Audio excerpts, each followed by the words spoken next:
திருமாவளவன் அவர்களும் அன்புமணி அவர்களும் இணைந்து விட்டார்கள் அப்படின்ற தலைப்பை பார்த்ததையுமே நீங்கள் எல்லாம் ஒவ்வொரு கருத்துக்களோட பார்த்தீங்கன்னா இந்த வீடியோவை பார்க்க ஆரம்பிச்சிருப்பீங்க. அது நல்லாவே தெரிகிறது.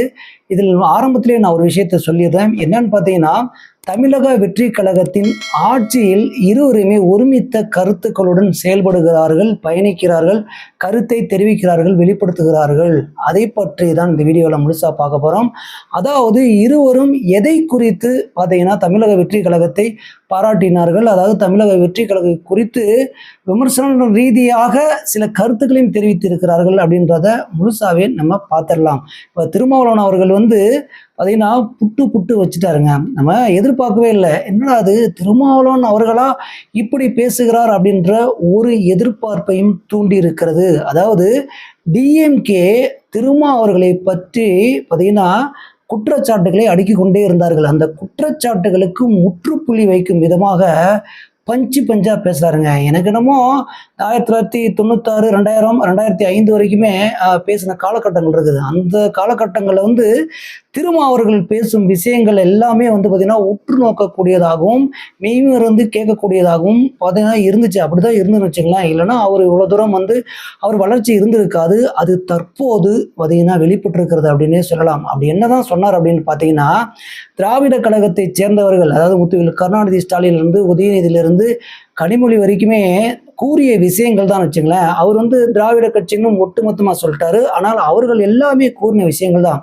அதாவது சோபா மாடல் ஆட்சி, அதாவது திமுக கூறிய விஷயங்கள் சோபா மாடல் ஆட்சியை யாராவது தமிழக வெற்றிகள் நடத்தி கொண்டு இருக்கிறது. அதாவது சோபா திருமா ஆபீஸுக்கு போனதுக்கு அப்புறம் தான் ஒத்துக்கொண்டார். யாராவது திருமா தமிழக வெற்றி கழகத்துக்கு ஆதரவு தருன்னு ஒத்துக்கொண்டார் அப்படின்னு சொல்றாங்களே. அது 100 கோடிக்கு மேற்பட்ட கணக்குகளை எல்லாம் சொல்றாங்களே. 100 கோடிக்கு மேல சோபால் அடுக்க முடியுமா? அதை இவர்கள் பார்வையிட வேண்டியதானே.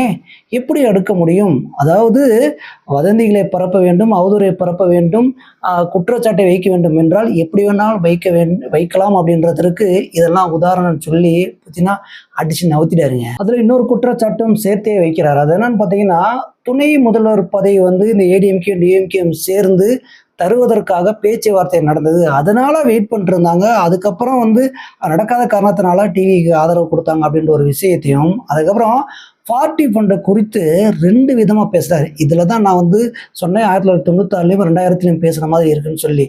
எப்படின்னா, திமுக பார்ட்டி ஃபண்டு கொடுப்பதற்கு தயாராகவே இல்லை அப்படின்ற மாதிரியும், தாவேகா பார்ட்டி ஃபண்டு கொடுக்கறதுக்கு தயாராக இருக்கிறதுனால ஒரு காரணம் காட்டியும் பார்த்தீங்கன்னா திருமா அவர்கள் தமிழக வெற்றி கழகத்திற்கு ஆதரவு கொடுத்து விட்டார் அப்படின்னு சொல்லி நாசுக்கா அடிக்கிறாருங்க. பார்த்தீங்கன்னா 2 பக்கம் அடிச்சிருக்காரு. அவங்களும் கொடுக்குறேன்னு சொன்ன மாதிரியும், இங்கே கொடுக்கலன்னு சொன்ன மாதிரியும். ஆனால் 2 பக்கமும் நடக்கலை அப்படின்றதையும் பளிச்சுன்னு அடிச்சிட்டாரு. இதெல்லாம் சொல்லிட்டு ஒரு பஞ்ச் அடிச்சாரு பாருங்க.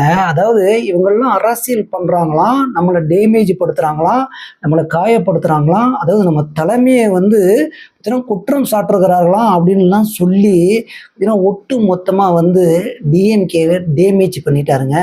இதில் இன்னொரு விஷயம் என்னன்னு பார்த்தீங்கன்னா, அதாவது விசிகேவுக்கு ஒரு அமைச்சர் பதவி கொடுக்குறேன்னு தமிழக வெற்றி கழகம் கூறிவிட்டது. அங்கே தமிழக வெற்றி கழகம் கூறின அடுத்த நொடியே பார்த்தீங்கன்னா விடுதலை சிறுத்தைகள் கட்சியுடன் எந்த ஒட்டுறவும் டிஎம்கேவுக்கு இல்லைன்னு சொல்லி சொன்னது நானா இல்லை முத்துவேல் கருணாநிதி ஸ்டாலின் என் அண்ணனா அப்படின்னு கேட்குறாரு. உண்மைதானே? இதில் விடுதலை சிறுத்தைகள் கட்சியை சார்ந்தவர்கள் யாருமே வாயை திறக்கலாங்க. அமைச்சர் பதவி கொடுக்குறேன்னு சொன்னாங்க. நீண்ட நெடிய நாட்களாக, அதாவது வருடங்களாக ஒரு அமைச்சர் பதவி கொடுக்கப்படவில்லை. அவர்களுக்கு ஆட்சியில் பங்கு, அதிகார பங்கு கொடுக்கப்படவில்லை. கொடுத்ததுக்கு அப்புறம் அமைதியாக அந்த பதவி ஏற்றுவிட்டு அடுத்த கட்டத்திற்கு அவங்க போனாங்க. ஆனால் டிஎம்கே சார்பாக முத்துவேல் கருணாநிதி ஸ்டாலின் உதயநிதி கனிமொழி எல்லாருமே சொன்ன விஷயங்கள் என்னன்னா, எங்களுக்கும் விடுதலை சிறுத்தைகளுக்கும் ஒட்டுறவு இல்லைன்னு இவங்க தான் சொன்னாங்க, நான் சொல்லவில்லை. ஒரே ஒரு விஷயம், அங்கே பார்த்தீங்கன்னா திமுகவில் பார்த்தீங்கன்னா மதவாத கட்சிகளுக்கு எதிராக கூட்டணி அமைத்ததற்கு எனக்கு நிறைய பங்கு இருக்கிறது. அதில் அந்த பங்கெல்லாம் மறந்து விட்டு இவர்கள் இந்த மாதிரி பார்த்தீங்கன்னா கூறி வருகிறார்கள் அப்படின்னு சொல்லி இன்னும் டேமேஜ் பண்ணார். என்னன்னா டேமேஜ் பண்ணாருன்னா உண்மையை தாங்க சொல்லியிருக்காப்புல. அப்போ அதாவது விடுதலை சிறுத்தைகள் கட்சியில் வெளியில் டிவிக்கே கூட ஆதரவு தெரிவித்து கூட்டணி வச்சு ஒரு பெரிய கூட்டணியை அமைத்திருந்தால் இன்னும் வேறு விதமான வெற்றியை அடைந்திருக்கும் தமிழக வெற்றி கழகம் அப்படின்னும் கூறிட்டாரு. அப்போ இதுக்கெல்லாம் யாரு காரணம்? இந்த முத்துவேல் கருணாநிதி ஸ்டாலினும் உதயநிதியும் அதாவது வாயிற்கு என்ன வேணா பேசலாம்னு ஒரு விஷயம் இருக்குது பார்த்தீங்களா, எடுத்து விட்டாங்கன்னா அங்கேயும் எடுத்து விடுவாங்க. அதையும் சொல்றாரு திருமாவர்கள் வந்து, நான் வந்து அவர்கள் கூறிய விஷயத்தை தான் பதில் சொல்லியிருக்கிறேன். நாங்கள் நடந்த விஷயங்கள் கூறினேன் என்றால் என்னென்னலாம் நடக்கும், என்னென்ன விஷயங்கள் எல்லாம் வெளிப்படுத்த வேண்டி வரும், ஆனால் அதை நான் சொல்ல மாட்டேன் நாகரிகம் கருதின்னு சொல்லி சும்மா சூப்பராக முடிச்சிருக்காருங்க. இதை பார்க்கும்பொழுது எப்படி இருக்கிறது, இப்போதான் அண்ணன் திருமாவர்கள் வந்து ரொம்ப சிறப்பாக பேசுகிறாருன்னு சொல்லலாம். நம்ம ஆல்ரெடி திரும்ப திரும்ப அதை தான் சொல்கிறேன்.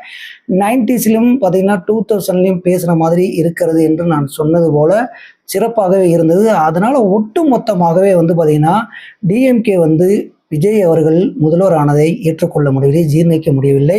அதனால் வந்து அதுக்கப்புறம் வந்து பார்த்திங்கன்னா இங்கிருந்து டிஎம்கேலேருந்து கூட்டணி கட்சிகள் எல்லாம் தாவேகாவுடன் இணைந்தது. ஏடிஎம்கேலேருந்து எம்எல்ஏகள்லாம் வந்து ராஜினாமா போன விஷயங்களுக்கு எல்லாம் வந்து பார்த்திங்கன்னா எங்கே யார் வந்து அதிகமாக வந்து பார்த்திங்கன்னா எரிச்சல் அடைஞ்சா அப்படின்னா திராவிட முன்னேற்ற கழகம், இந்த டிஎம்கே திராவிட கட்சி தான். ஏடிஎம்கே கூட எடப்பாடியார் கூட அப்பப்போ சில கருத்துக்களை தெரிவிப்பார் தவிர, இங்கே வந்து பார்த்தீங்கன்னா சோபா மாடல்லேருந்து பார்த்தீங்கன்னா பார்ட்டி ஃபண்ட்லேருந்து துணை முதல்வர்லேருந்து முதல்வர் பதவி வரைக்கும், அதாவது ஏடிஎம்கே டிஎம்கேயும் முதல்வர் பதவி கொடுப்பதற்கு இருந்தார்கள். அதனால தான் வந்து பார்த்தீங்கன்னா திருமாவர்கள் வெயிட் பண்ணிட்டு இறுதியாகத்தான் வந்து டிவிக்கு ஆதரவு தெரிகிறேன்னு சொன்னார் அப்படின்ற ஒரு விஷயங்கள்லாம் போச்சு. இது நடந்ததெல்லாம் உண்மைதான். ஆனால் அதற்கும் ஒரு கருத்து தெரிவித்தார். இங்கே முதல்வர் பதவி நீங்கள் கொடுக்குறீங்கன்னு சொல்கிறது பிரச்சனை இல்லை, ஆனால் ஏடிஎம்கேயும் டிஎம்கே இணைவது தான் பிரச்சனை அப்படின்னு சொல்லி நான் அங்கே குரல் கொடுத்தேன், எடுத்துரைத்தேன். ஆனால் இதெல்லாம் மறைத்து விட்டு அங்கே நடந்த சம்பவங்களுக்கு எனக்கு எதிராகவே சொல்கிறாங்க அப்படின்னு சொல்லி பதிவிட்டிருக்கிறார், பேசியிருக்கிறார், உரைத்த குரலில் சொல்லியிருக்கிறார் அப்படின்னே சொல்லலாம். இப்போ சொல்லுங்க, தமிழக வெற்றி கழகத்தை அவர் பாராட்டினாரா, தூக்கி கொண்டாடினாரா, இல்லை டிஎம்கே தூக்கி போட்டு இங்கே பார்த்தீங்கன்னா தமிழக வெற்றி கழகத்திற்கு ஆதரவு கொடுப்பது போல் நடித்தாரா அப்படின்னு கேட்டிங்கன்னா இல்லவே இல்லைங்க. ஏன்னு கேட்டிங்கன்னா இங்கே அமைச்சர் பதவி கொடுத்த ஒரே காரணமும் அப்படின்னு சொல்லலாம். ஏனென்றால் இந்த ஆட்சியிலும் பங்கு, அதிகாரத்தின் பங்கு அப்படின்றது தமிழகத்தில் முடியவே முடியாது, நடக்கவே நடக்காது. முற்றில் கருணாநிதி ஸ்டாலின் சொன்னார் பார்த்தீங்களா, அது நடந்துருச்சு. அதற்கு எதிராக நீங்கள் குரல் கொடுக்கும் பொழுது உங்களுக்கு எதிரியாகவே அனைவரும் மாறிக்கொண்டு வருகிறார்கள். அதுதான் திருமா அவர்களின் பேச்சிலிருந்து வந்தது. தமிழக வெற்றி கழகம் அடுத்து கூட்டணி அமைத்தால் நான் அந்த கூட்டணியில் பங்கு பெறுவேன். அதாவது என்ன சொல்றாருன்னா, கூட்டணியில் பங்கு பெறுவேன்னு சொல்லிட்டு கூட்டணிக்கு முழு ஒத்துழைப்பு தருவேன், முன்னிருந்து செயல்படுவேன் அப்படின்னு சொல்லிட்டாரு. முடிஞ்சு போச்சா? அவ்வளோதான். இதுக்கப்புறம் அன்புமணி அவர்கள் வந்து என்ன பண்ணார், எப்படி தமிழக வெற்றி கழகத்தை பாராட்டினார், எப்படி இருவருக்கும் ஒரே மாதிரி ஒற்றுமை இருந்தது அப்படின்றதையும் நம்ம சொல்லியிருந்தோம் இல்லைங்களா. இப்போ அன்புமணி என்ன பண்ணாருன்னா, கடந்த ஒரு 10 நாட்களுக்கு முன்னாடி பார்த்தீங்கன்னா புஷி ஆனந்த் அவர்களே, அதாவது ஊரக வளர்ச்சித்துறை, நீர் மேலாண்மைத்துறை அமைச்சராக இருப்பதனால நீர் வளங்களை குறித்து அவர்கிட்ட நிறைய பேசியிருக்காருங்க. அதை குறித்து நான் ஒரு வாரம் கழிச்சு வருவேன்னு சொல்லியிருந்தார். அதே போல் இன்னைக்கு அப்பாயின்மெண்ட் வாங்கிக்கிட்டு போய் புஷி ஆனந்த் அவர்களை சந்திச்சிருக்கிறார். அப்போ புஷி ஆனந்த் மட்டும் இல்லை, அதாவது முதல்வர் அவர்களின் செயலாளரும் வந்திருக்கிறாங்க. இதில் இன்னொன்று என்னன்னா, அதாவது அன்புமணி அவர்கள் என்ன சொல்கிறாங்களோ அதையெல்லாம் கேட்பதற்கு ஒரு குழு அமைத்து அதை எப்படிலாம் செயல்படுத்தலாம், எப்படிலாம் ஃபண்டு ஒதுக்கலாம் அப்படின்றதுக்காக ஒரு குழு அமைச்சிருக்காங்களாம். அந்த குழுவோட சேர்த்து புஷி ஆனந்தோட சேர்த்து பார்த்திங்கன்னா ஒவ்வொரு அமைச்சரையும், மாதவ அர்ஜுனா பார்த்திங்கன்னா நிர்மல்குமார் இவங்கெல்லாம் சந்திச்சுட்டு பார்த்திங்கன்னா புஷி ஆனந்தையும் சந்தித்து நீர் மேலாண்மை குறித்து நீர்நிலைகளை எப்படி வந்து சீரமைக்க வேண்டும், புறணமைக்க வேண்டும் அப்படின்னு சொல்லி 10 கோரிக்கைகளை வச்சேன் அப்படின்னு சொல்கிறாருங்க. வச்சுட்டு இன்னொரு விஷயம் என்ன சொன்னார்னா அன்புமணி அவர்கள், அதாவது எதிர்கட்சிகளாக இருக்கக்கூடிய கட்சிகளை அழைத்து அவர்கள் கருத்துக்களையும் கேட்டு உணர்வுபூர்வமான பதிலையும் சொல்கிறார்கள். அடுத்தது நடவடிக்கை எடுக்கிறேன்னு சொல்கிறாங்க.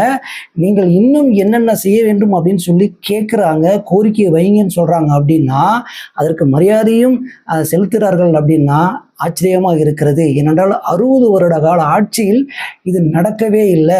45 ஆண்டுகளாக வந்து பார்த்திங்கன்னா நீர் மேலாண்மை துறையை சரிவர பார்த்திங்கன்னா செயல்படுத்தாமல் போனதற்கு அதாவது இந்த திராவிட கழகம் இருக்கு பார்த்தீங்களா, இவங்கெல்லாம் வெட்கப்பட வேண்டும் அப்படின்ற ஒரு வார்த்தையும் சொல்லிவிட்டார். அது மட்டும் இல்லாமல் நீர் மேலாண்மையில் 60 ஆண்டுகால தோல்வி அப்படின்ற ஒரு விஷயத்தையும் பகிர்ந்திருக்காருங்க. இது மட்டும் போதாதா, என்னன்னா அந்த அளவுக்கு வந்து செயல்பட்டிருக்காங்க. இப்பொழுது ஒவ்வொரு விஷயங்களாக, அதாவது தமிழ்நாட்டில் அனைத்து நீர்நிலைகளையும் பார்த்தீங்கன்னா ஒன்றிணைக்க வேண்டும், அதாவது இந்தியா முழுவதும் நீர்நிலைகளை ஒன்றிணைக்க வேண்டும் சொன்னது போல தமிழ்நாட்டில் இருக்கும் நீர்நிலைகளை ஒன்றிணைக்க வேண்டும். ஒவ்வொரு திட்டங்களையும் அவர் 12 திட்டங்களை வகுத்து வச்சிருக்காருங்க. அதாவது 2008 இந்த திட்டங்களை வகுத்து வைத்துட்டு திராவிட கழகம் எந்த ஆட்சி வந்தாலும் சரி, ஏடிஎம்கே வந்தாலும் டிஎம்கே வந்தாலும் போய் கொடுத்துருக்காரு. அப்படியே என்னென்ன பண்ணாலும் ஒட்டு அப்படியே கொஞ்சம் கொஞ்சம் அப்படியே செயல்படுத்தியிருக்காங்க. அதையும் கூறாரு. 2% 3% இதை நான் சொன்னதுக்காக செஞ்சுருக்காங்களே தவிர எதுவுமே செய்யலை. ஆனால் தற்போது இருக்கும் தமிழக வெற்றி கழக ஆட்சி செய்யும் நம்புகிறேன். 25,000 கோடி கண்டிப்பாக இது ஒதுக்கினால் மட்டுமே செய்ய முடியும். தற்போது நிதிநிலை மோசமாக இருப்பதை நான் உணர்கிறேன். ஆனால் எங்கள் கோரிக்கையும் ஏற்கிறார்கள், செயல்படுத்துகிறேன் என்று சொல்கிறார்கள். ஒவ்வொரு திட்டங்களையும் அறிவிக்கும் பொழுது கண்டிப்பாக இந்த நீர்நிலைகளை, அதாவது நீர் மேலாண்மை துறையில் இருக்கும் பிரச்சனைகளை கண்டிப்பாக இந்த 5 ஆண்டுகளில் தீர்க்கப்படும் அப்படின்னு சொன்னதே பாராட்டக்கூடியது அப்படின்ற விஷயங்களை அன்புமணி அவர்கள் சொல்லியிருக்காங்க.